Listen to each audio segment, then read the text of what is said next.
नमस्कार। मैं वसंत रावल ज्योतिष विद्या ज्ञान चैनल के अंदर आज मैं आपको बताने आया हूं वृश्चिक लग्न की कुंडली के अंदर मकान सुख, वाहन सुख, जमीन जायदाद का सुख कैसे देखा जाता है। वृश्चिक लग्न की कुंडली के अंदर आज मैं आपको 17 प्रकार के अलग अलग नियम बताने आया हूं और इन नियमों के आधार पर हम लोग ये सुनिश्चित करते हैं कि व्यक्ति को मकान सुख, वाहन सुख, जमीन जायदाद का सुख कैसा प्राप्त होगा। तो आइए देखते हैं। अगर कुंडली के अंदर यहां पे 8 नंबर लिखा हो तो समझ जाना ये वृश्चिक लग्न की कुंडली है। पहला नियम, वृश्चिक लग्न की कुंडली के अंदर चतुर्थ भाव के अंदर शनि स्वगृही होकर शस्य योग नामक पंच महापुरुष राजयोग बनाता हो तो ऐसे व्यक्ति को 36 वर्ष के बाद जब भी शनि की महादशा, अंतरदशा, प्रत्यंतर दशा आती है उस समय उत्तम कक्षा का मकान सुख, वाहन सुख या फिर जमीन जायदाद का सुख प्राप्त होता है। दूसरा नियम, सुखाधिपति शनि प्रथम भाव के अंदर स्वगृही मंगल के साथ अंशात्मक युति करके बैठा हो तो बहुत शुभ मानते हैं। क्यों?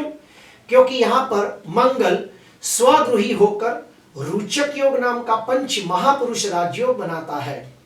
तो ऐसे व्यक्ति को मंगल और शनि इन ग्रहों की महादशा, अंतरदशा, प्रत्यंतर दशा के अंदर उत्तम कक्षा का मकान सुख, वाहन सुख और जमीन जायदाद का सुख प्राप्त होता है। तीसरा नियम, सुखाधिपति शनि धन स्थान के अंदर स्वगृही गुरु के साथ अंशात्मक युति करके बैठा हो तो भी बहुत शुभ मानते हैं। क्यों?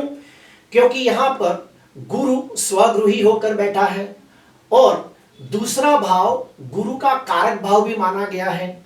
तो ऐसे व्यक्ति को गुरु और शनि इन ग्रहों की महादशा, अंतरदशा, प्रत्यंतर दशा के अंदर उत्तम कक्षा का मकान सुख, वाहन सुख या फिर जमीन जायदाद का सुख प्राप्त होता है। और हाँ, इसके साथ साथ हमें और भी कुछ चीजों का अध्ययन करना होता है। पहला, चतुर्थ भाव का कारक ग्रह चंद्र कुंडली में शुभ स्थिति में है या नहीं। दूसरा, मकान सुख का कारक ग्रह मंगल कुंडली में शुभ स्थिति में है या नहीं।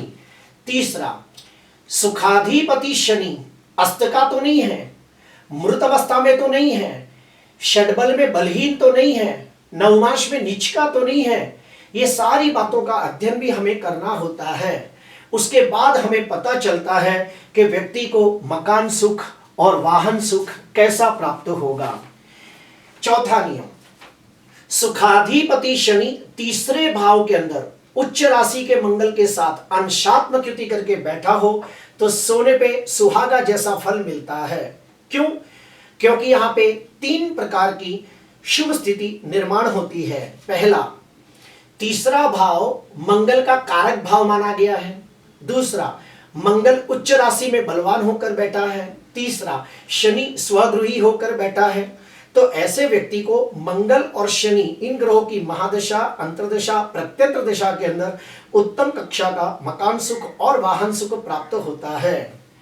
पांचवा नियम, सुखाधिपति शनि सुख स्थान के अंदर स्वगृही होकर दिग्बली शुक्र के साथ अंशात्मक युति करके बैठा हो तो भी ऐसे व्यक्ति को शुक्र और शनि इन ग्रहों की महादशा, अंतरदशा, प्रत्यंतर दशा के अंदर उत्तम कक्षा का मकान सुख और वाहन सुख प्राप्त होता है।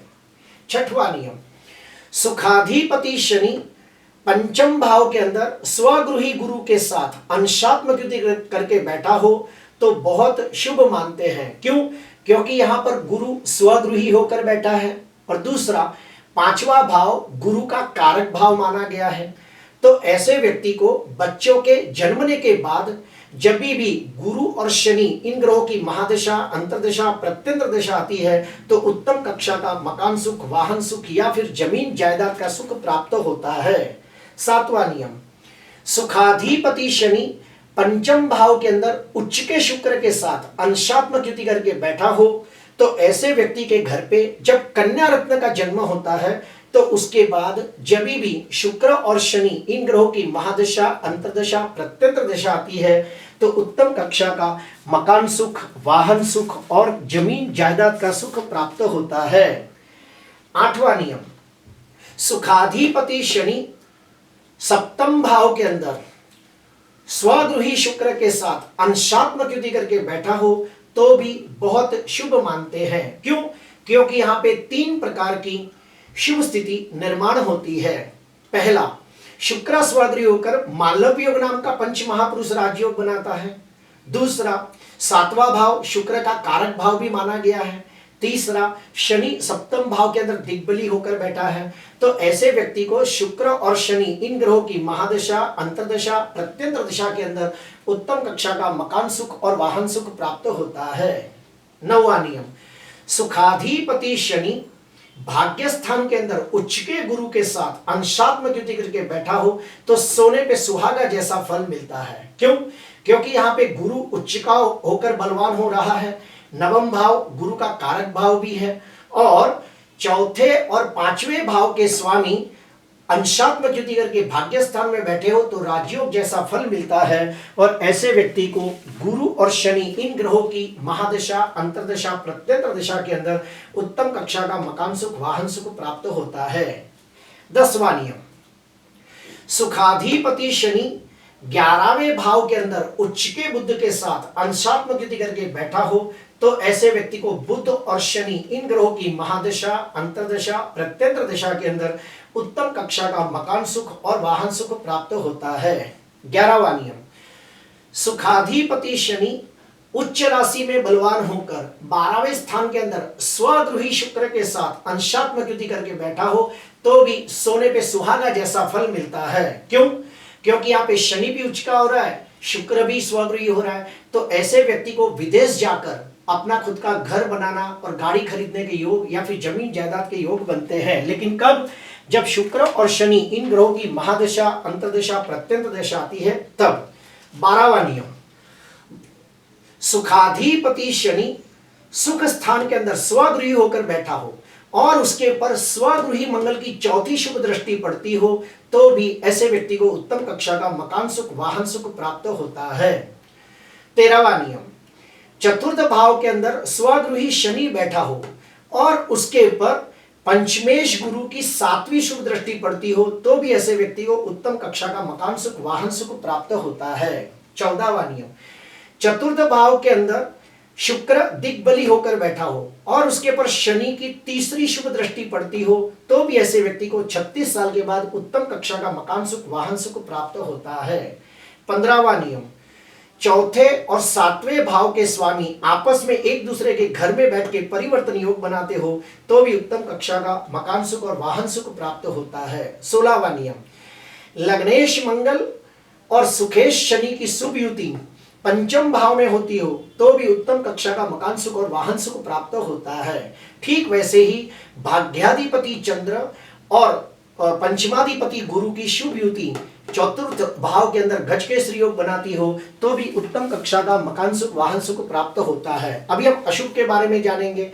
अगर जो सुखाधिपति शनि नीच राशि में निर्बल हो तो ऐसे व्यक्ति को मकान सुख, वाहन सुख में विघ्न आता है। सुखाधिपति शनि राहु के साथ युति करके शापित योग बनाकर 6वें, 8वें, 12वें भाव में बैठा हो तो भी मकान सुख, वाहन सुख में विघ्न आता है। और अगर जो सुखाधिपति शनि नवमाश में नीच का हो, षडबल में बलहीन हो या फिर चौथे भाव के अंदर ही सूर्य ग्रहण, चंद्र ग्रहण, अंगारक योग, विष योग, शापित योग जैसे अशुभ योग बनते हो तो भी ऐसे व्यक्ति को मकान सुख में देरी होती है। तो उसका उपाय क्या करें? पहला, जमीन जायदाद, मकान, वाहन ये सब का भगवान है कुबेर, तो कुबेर मंत्र का अनुष्ठान करें। दूसरा, वास्तु पुरुष मंत्र का अनुष्ठान करें। तीसरा, अपने पूर्वजों के आशीर्वाद के लिए कोई तीर्थ में जाकर नारायण नाग बलि और त्रिपिंडी श्राद्ध नाम की पूजा करें तो उससे अपने पूर्वजों के आशीर्वाद प्राप्त होते हैं और हमारी सारी मनोकामनाएं पूरी होती है। आज के लिए बस इतना ही। आपको अच्छा लगा हो तो जरूर लाइक करना, सब्सक्राइब करना। नमस्कार।